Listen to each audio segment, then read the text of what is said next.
रहीम। अस्सलाम वालेकुम नाज़रीन, आपका अपना साजिद यज़दानी आपका अपना प्रोग्राम लेकर हाजिर है। आज हम आपकी मुलाकात एक ऐसी शख्सियत से करा रहे हैं जिनकी पूरी ज़िंदगी मेहनत से इबारत है। उन्होंने एक फाइटर की हैसियत से फिल्मी सनत में कदम रखा और पूरी ज़िंदगी जद्दोजहद और फाइट करते हुए गुजरी।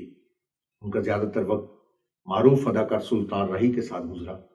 वो सुल्तान रही के ड्राइवर भी रहे, सुल्तान रही के निगहबान भी रहे, सुल्तान रही के साथी भी रहे, और उनका शुमार ऐसे लोगों में होता है कि जिनका हमेशा से उनके साथ साथ रहा और मरते दम तक उनके करीब रहे। आज हम आपकी मुलाकात कराते हैं हाजी एहसन साहब को। हाजी एहसन साहब को सब लोग जानते हैं और आज वो पहली मरतबा हमारे लिए यहाँ तशरीफ़ लाए, हम उनका शुक्रिया अदा करते हैं। मैं भी आपका शुक्रिया अदा करता हूँ। बहुत शुक्रिया भाई साहब। सबसे पहले तो हम आपसे पूछेंगे कि आपकी चूँकि पूरी ज़िंदगी ही जद्दोजहद से इबारत है शुरू से, और आपने कब शुरू किया ये काम और फिल्म में आने का ख्याल कैसे आया था? मेरा कोई इरादा नहीं था फिल्म में काम करने का। मेरे बड़े भाई मोहसिन साहब चूँकि पहले आ चुके थे, तो मैं कॉलेज से फारिग होकर मैं इधर आया, तो अचानक हबीब जालिब साहब के साथ मैं घूम रहा था, तो असलम डार साहब से मुलाकात हो गई। वो उस वक्त फिल्म बना रहे थे आखिरी चट्टान। तो उन्होंने मुझे देखते ही कहा, क्योंकि मैं बॉडी बिल्डिंग कर रहा था उस वक्त, जिसमें मेरा बहुत प्यार था, तो उन्होंने मुझे पसंद कर लिया। और जालिब साहब कहने लगे जालिब साहब को कि ये लड़का फिल्म में काम करेगा। वो कहने लगे मुझे तो पता नहीं भाई, ये इनसे पूछ लो ये कौन है। उन्होंने कहा ये मेरे भाई हैं, कज़न हैं। तो इस तरह मैंने कहा जी मैं तो कभी फिल्म देखता भी नहीं हूँ, मुझे कोई तजर्बा नहीं है। बहरहाल उन्होंने कहा काम मैं करवा लूँगा। इस तरह वो फिल्म में मेरी एंट्री हो गई। वो आखिरी चट्टान में भी राय साहब थे, पहली फिल्म में आपका सामना सुल्तान रही। तो उनसे मेरी ड्यूल फाइट भी थी। अच्छा। उसी ड्यूल फाइट के दरमियान ही उनसे मेरी मुलाकात हुई। तो फिर वो बहरहाल वो सीन बड़ा ज़बरदस्त था डार साहब का। वो गलियों पे शतीरों पे फाइट थी, तो इतना 2-2 फुट का गैप था उसमें। तो बड़ी मुश्किल से फाइट थी। राय साहब गिरने लगे तो मैंने हाथ पकड़ा उनका और ऊपर खींच लिया। वो बड़े मुतासर हुए मेरे ताकत से। तो बस वहाँ से हमारा स्टार्ट हो गया। तो फिर करते करते फंसते गए, करते गए। इसके लिए बाकायदा फाइट सीखी भी या? जी बिल्कुल फाइट है। मजीद शाह साहब के शागिर्द हो गए माशाल्लाह। फिर मैंने बड़ी फिल्में की फाइट एज ए फाइटर, और फिर रोल छोटे छोटे करते रहे। फिर राय साहब से मुलाकात बढ़ती गई, दोस्ताना हो गया। उसने कहा यार मैं भी एक्सरसाइज करना चाहता हूँ। फिर उनके लिए बेंच बनवाए गए, ये सामान खरीदा उनको, फिर मैं घर जाता उनको एक्सरसाइज करवाता हूँ। अच्छा। इस तरह फिर आहिस्ता आहिस्ता, बाकी आप गवाह हैं हर बात के, क्योंकि उनके साथ बड़ा रिलेशनशिप हो गया।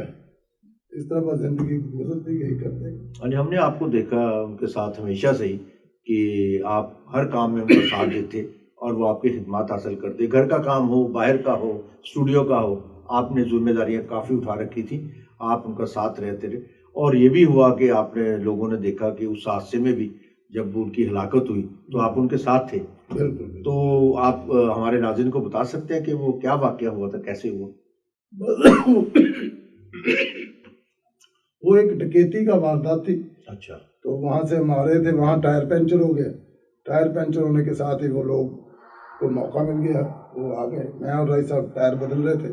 राय साहब मेरे पाँव की तरफ खड़े हो गए, फिर अंधेरा है, कोई गाड़ी आपसे, क्योंकि धुंध का टाइम था, बेशुमार धुंध थी। जनवरी आपको पता ही है कैसी धुंध थी। वो इतनी धुंध थी कि हाथ यूँ निकाल के देखना मुश्किल था। तो मैंने कह रहे कि आप टायर जहाँ भी लगता है लगा दो, जब इसको उठ जाए और हम निकल पड़े। तो वो बाद मैं लगा रहा था, तो इसी दौरान वो कोई आए डाकू टाइप, चोर टाइप। उन्होंने आके राय साहब को, मुझे वो आखिरी मुलाकात राय साहब से बात यही हुई कि मैं तेरे पाँव की तरफ खड़ा जाता हूँ ताकि तेरे ऊपर से ना कोई गाड़ी गुजर जाए। तो बस वो खड़े हो गए, मैं टायर बदल रहा हूँ, इतने में यानी आपको बचाते हुए वो खुद ही बस वो हादसा हो गया बस। लेकिन लोग एक सवाल भी उठाते हैं भाई साहब कि जब कि वो रात का पिछला पहर था तो सड़कें सुनसान होती हैं, तो आपने जीटी रोड का इंतखाब क्यों नहीं किया? वो हमेशा राय साहब इसी جی ٹی روڈ پہ آتے تھے. اچھا. مگر وہ نئی نئی سڑکیں بنی تھی, وہ کہہ رہے یار بڑے ہی اچھے روڈ بن گئے, اچھا چلو ادھر سے نکل. اچھا. اللہ کو پتا تھا کیا ہونا ہے ادھر کیا نہیں ہونا, وہ اگر پتا ہوتا تو کبھی بھی نہ ہم ادھر سے آتے. تو آپ کو تو ذہنی صدمہ پہنچا ہوگا بہت زیادہ اس وقت. میں کہہ رہا ہوں کہ میری تو حالات ایسے ہو گئے تھے کہ جیسے ایک 5 سال بچے کی طاقت میں ہو, دیکھ کے ان کا حالت دیکھ کے میرے اندر آسان ہی خطا ہو گیا کہ میرے ساتھ ہوا کیا ہے. میں نے اس کی نہ کوئی مدد کر سکا ہوں نہ کچھ کر سکا ہوں. فائر ہی ایسا فوری فوت ہو گئے, بات نہیں کیا. فائر ہی ایسا لگ گیا کہ دماغ میں تو چلے نکلے. کاربین کا فائر تھا جو وہ لوڈ کرو تو یوں چھوڑو تو وہ چل جاتی ہے خود. وہ گھبرا کے ان سے چل گئی, ان پہ لگ گئی. ورنہ بھائی رئیس صاحب تو تمام گجرا والا ان کا عاشق ہے. اگر ان کو پتا ہوتا ڈاکوؤں کو بھی چوروں کو بھی تو وہ کبھی بھی ایسا حادثہ نہ کرتے. یا رائی صاحب کی زندگی ہوتی تو وہ کہتے کہ بھائی سامنے آ جاؤ, کیا لینا ہے, میں سلطان رہی ہوں, تو پاؤں پڑ جاتے. مگر یہ اندھیرا بہت سی پھر یہ چلی گاسپس بھی چلے, لوگوں نے باتیں بھی بنائی کہ جو پیسہ لے کر آ رہے تھے کچھ, یا کوئی ایک سیاسی شخصیت نے وہ یہ کر دیا. کچھ نہیں, سب فروزے ہیں, مفروضے ہیں. تو اسلام آباد وہ کیا لینے گئے تھے؟ اور بچوں کے لیے ویزوں کا. اچھا, ویزوں کے لیے گئے تھے. ویزوں کے لیے گئے تھے. اچھا اچھا. وہاں پھر انہوں نے کہا کہ آپ کا تمام ہم نے دیکھ لیا, آپ لاہور میں جا کے اس کو ایڈمٹ کروا دیں. اچھا اچھا, کاغذات وغیرہ چیک کرا کے واپس آ رہے, اور کوئی لین دین کا چکر نہیں تھا؟ نہیں, کچھ نہیں. اچھا اچھا اچھا. چونکہ بہت سی لوگوں نے باتیں بنائی, تو آپ کو گرفتار بھی کر لیا گیا اس دوران؟ بس یہ تو پاکستان کسی نے نامزد کیا یا پولیس نے خود ہی اس کو؟ نہیں, پولیس نہیں ہوتا ہے تو یہی پولیس ہی کہتے ہیں کہ موقع کا کون تھے ساتھ, یہ تھے ساتھ, پھر وہ بہت بہرحال. تو آپ کو اس دوران بڑی مشکلوں سے گزرنا پڑا ہوگا. بس اللہ کا ساتھ, اور اسی درویش کی میرے ساتھ تھا, رائی میرے ساتھ تھا, جس کی وجہ سے ایک سچائی تھی میرے ساتھ, اور میں نے اس معاملے میں کبھی بھی ایک رتی برابر جھوٹ نہیں بولا, اور جو ہوا وہ میں نے بیان کر دیا. اس میں میری جان بھی جاتی تو یہی بیان کیا جو ابھی آپ نے بیان کیا تھا؟ جی.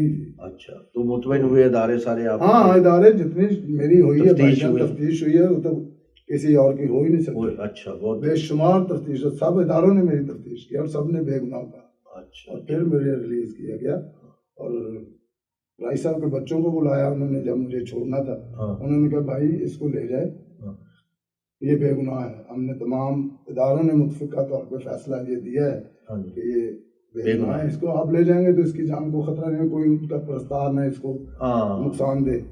انہوں نے کہا جی آپ نے چھوڑنا ہے تو چھوڑ دیں, ہم نے ساتھ لے کے جائے. اچھا.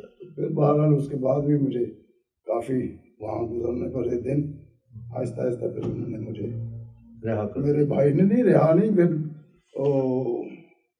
کیا اس کو کہتے ہیں بیلف. اچھا, بیلف کے ذریعے پھر اچھا اچھا محسن بھائی کیوں بے گناہ رکھا ہوا ہے. ہاں, پھر محسن صاحب نے بیلف لے کے گیا, وہ بیلف کے ذریعے مجھے آپ کی رہائی دلائی. آسما جہانگیر اس وقت چیف جسٹس تھیں, نہیں وہ وکیل تھی, بڑی اچھی انسانیت وہ کی. نہیں وہ تو تھی, مگر ناصرہ جوید اقبال, ناصرہ جوید جج تھی, تو ان کے وہ میری پیشی ہوئی. اچھا, وہاں ہوئی. اچھا, وہاں پھر انہوں نے مجھے ریلیف. اچھا, انہوں نے آپ کو ریلیف دیا.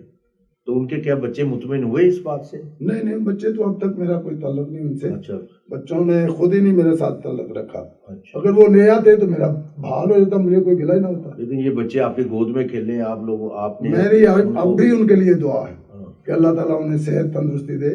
میرے دوست کے بچے ہیں, اللہ ان کو ہر ترقی عطا فرمائے, اپنے باپ کی طرح وہ بھی ترقی کرے. مگر نہیں تعلق رکھنا چاہتے تو ان کی مرضی ہے.